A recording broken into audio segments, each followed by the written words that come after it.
Gawa tayo ng tutorial ng Canva, kagaya ito. Open natin yung Canva sa desktop, tapos search tayo na, ayan, Hello Summer Facebook post template, o ayan. So nakita na natin. Then, i-customize this template. So yung blue. Tapos, so, loading pa siya. So, ayan, lumabas na siya. Hello Summer. Okay, so next na gagawin natin ay nawawala kasi yung mga tools na pang-edit. So hanapin ko lang muna saglit. Ano na. So upload tayo ng picture, yan, wallet. Pagkatapos niyan, resize lang natin. Tapos i-remove natin yung background. So, may background remover naman. Tapos, ayan, okay na. Then, pagkatapos, maglagay tayo ng text. Yung text na sinulat ko doon ay yung pakisabi sa wallet ko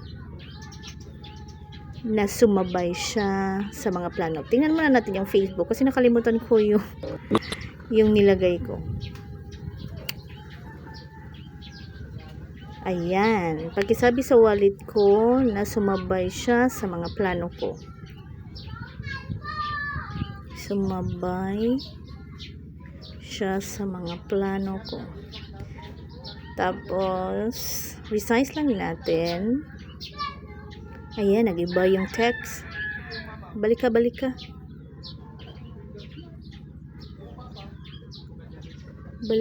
ka. So, ayan.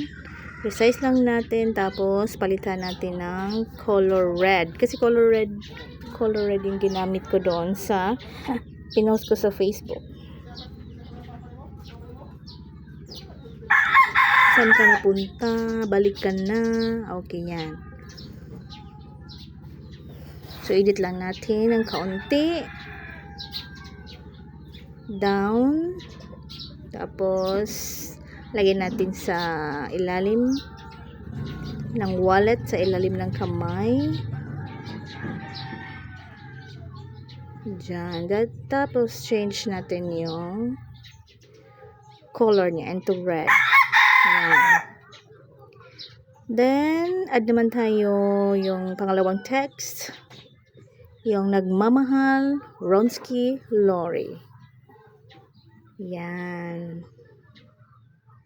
Ayan. Tapos dyan, color yellow naman. Adjust lang natin ng konti para mag-push siya.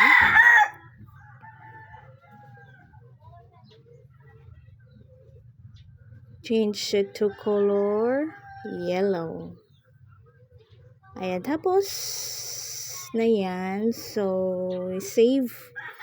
I-upload na natin. I-download rather. So, i-download na natin. Ito yung more arrow. Kita mo yung arrow. So, click mo dyan. Tapos, download. So, JPEG. So, marami dyan pagpipilian. May PDF. So, for me, JPEG. So, ayan. Download na. So, preparing your design na po. Making the magic happen. So, pagkatapos niyan, dun mo makikita sa mga photos. So, yes, downloading file. File downloaded. So, punta ka sa iyong photos. X mo. Ayan. Ayan. Kita mo na. Tara, tapos na.